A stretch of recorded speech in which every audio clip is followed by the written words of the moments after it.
Assalamualaikum warahmatullahi wabarakatuh. Alhamdulillahi rabbil alamin. Wassalatu wassalamu ala rasulinal karim wa ala alihi wa sahbihi ajma'in. Kita patut bersyukur kepada Allah Subhanahu wa ta'ala atas dilahirkannya Nabi Muhammad sallallahu alaihi wasallam ke muka bumi ini.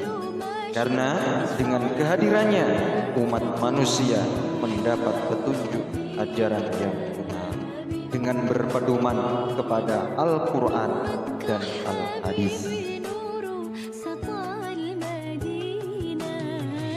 Di momentum memperingati hari kelahiran Nabi Muhammad sallallahu alaihi wasallam ini, yang paling penting kita senantiasa mengikuti setiap apa yang beliau sampaikan, bersholawat atasnya, menjaga nama baik Nabi sallallahu alaihi wasallam, dan kita jadikan sebagai upaya mencapai derajat taqwa Allah.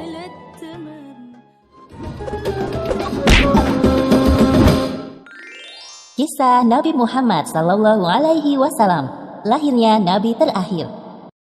Ribuan tahun lalu, Mekah hanyalah sebuah lembah di tengah padang pasir, tempat persinggahan para kafilah dagang, yang kemudian diubah menjadi sebuah kota di masa kekuasaan Nabi Ismail alaihi salam. Kota Mekah juga menjadi saksi atas lahirnya Khatamul Anbiya, penutup para nabi. Beliau adalah Muhammad bin Abdullah. Nenek moyang Nabi Muhammad bernama Hashim bin Abdul Manaf. Saat Hashim berkuasa, kota Mekah terkenal dengan pusat perdagangannya yang makmur. Tidak ada yang dapat menyaingi kemampuan berdagang masyarakat Mekah pada saat itu. Namun sayangnya, kehebatan masyarakat Mekah dalam berdagang tidak sebanding dengan kebiasaan jahiliyah yang sering mereka lakukan. Hei, lihatlah burung itu. Sedari tadi ia terbang di atas kepalaku, lalu berbelok ke arah kiri. Nenekku pernah berkata, jika burung itu berbelok ke arah kiri, maka kau akan tertimpa sial. Benarkah ucapanmu? Ya, tentu saja. Menurut kepercayaan masyarakat jahiliyah, jika burung itu berbelok ke arah kanan, maka nasib baik akan datang. Begitupun sebaliknya. Orang-orang Arab pada masa jahiliyah sangat percaya pada tahayul. Kebiasaan jahil lainnya adalah tentang penyembahan berhala.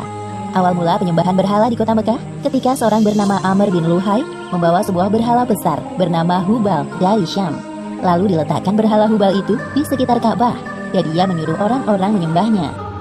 Ayo cepat, bawa kemari minumannya. Kerongkonganku rasanya kering sekali. Sabarlah sebentar kawan. Bagaimana kalau kita berjudi sambil minum-minum? Tawaranmu sungguh menggiurkan. Tentu aku tidak bisa melewatkannya kali ini. Hei, kamu yang duduk di sana, panggil para penari untuk menghibur kami. Tidak hanya berjudi dan minum arak, pencurian, perampokan juga hal yang sering terjadi. Sasarannya orang asing yang mereka temui di jalan. Hei kau, cepat turun dan serahkan semua harta yang kalian bawa. Mulai saat ini, kau dan istrimu adalah budak di rumahku. Kalian berdua jangan sekali-kali berani melawanku, atau nyawa kalian melayang. Tak terasa tahun demi tahun berlalu dengan cepat. Kepemimpinan Hashim digantikan oleh pemimpin yang lebih muda dan berkompeten di saat usianya telah lanjut.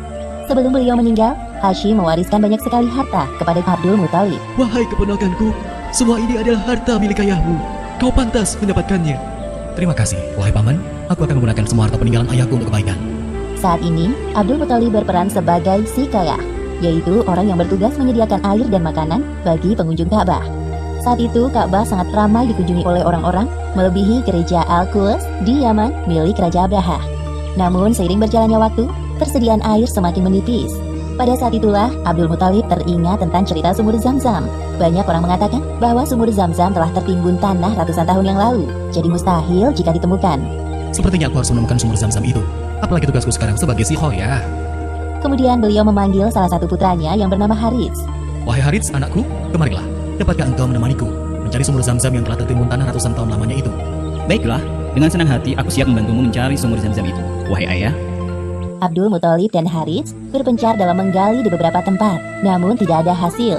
Wahai ayah, apa mungkin sumur Zam-Zam benar-benar telah lenyap tertimbun tanah? Wahai anakku, kalau kita bersabar, Allah akan memudahkan pencarian kita. Orang-orang yang melihat perbuatan Abdul Muthalib dan Harits hanya bisa mencemooh. Wahai Abdul Muthalib, mengapa engkau mengerjakan perbuatan yang sia-sia? Sumur itu telah lama hilang tertimbun tanah. Benar yang dikatakannya. Bukankah dahulu nenek moyang kita, Mudzaz bin Amr, pernah mencari tapi juga tidak berhasil? Sudahlah, biarkan saja dia. Lagi pula kita telah mengingatkannya.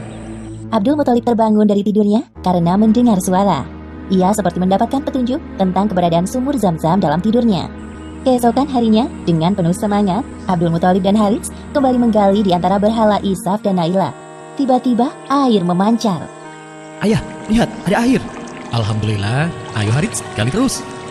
Sekarang, dengan diketemukannya sumur Zam-Zam, Abdul Muthalib tidak khawatir lagi untuk memenuhi persediaan air dan keperluan bagi pengunjung Ka'bah.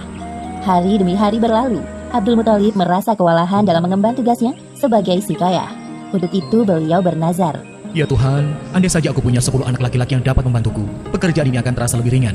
Jika Engkau berkenan mengabulkannya, akan aku persembahkan untukmu 1 orang dari mereka. Ternyata takdir menentukan bahwa Abdul Muthalib memiliki 10 anak laki-laki. Saat mereka dewasa, dilakukan undian. Setelah diundi beberapa kali, nama yang muncul selalu sama, yaitu Abdullah, si anak bungsu. Wahai anak-anakku, sebenarnya hal ini sangat berat untuk aku lakukan. Tapi aku telah terlanjur bernazar.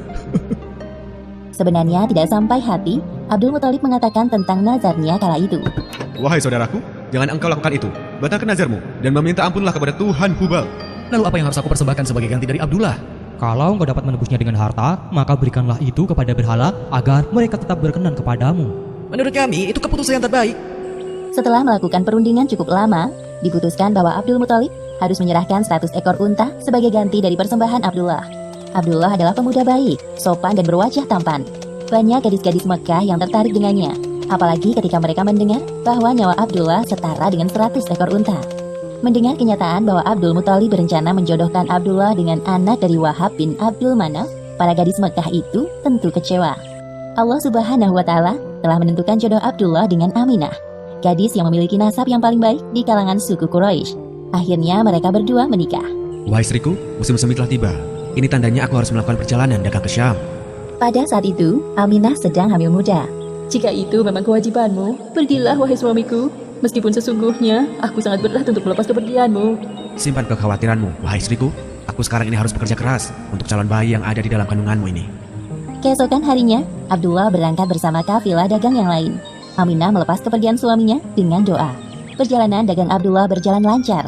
Dalam perjalanan pulang, Abdullah singgah di Madinah untuk menemui sanak saudara dari ibunya. Ketika beristirahat, tiba-tiba Abdullah merasakan kesakitan dan merasa tidak sanggup melanjutkan perjalanan. Wahai kawan, sepertinya aku tidak sanggup untuk melanjutkan perjalanan ke Mekah. Tolong sampaikan kabar tidak baik ini kepada ayahku. Baik, wahai Abdullah, aku akan menyampaikannya kepada Abdul Muthalib sesampainya di Mekah. Ketika berita itu sampai ke telinga Abdul Muthalib, beliau segera menyuruh anak sulungnya, Harits, untuk melihat kondisi Abdullah dan mengajaknya untuk pulang ke Mekah.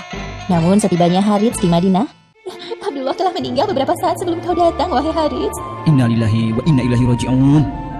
semua anggota keluarga Abdul Muthalib berduka mendengar kematian Abdullah. Tentu saja, Aminah lebih berduka karena kehilangan suami yang sangat dicintainya.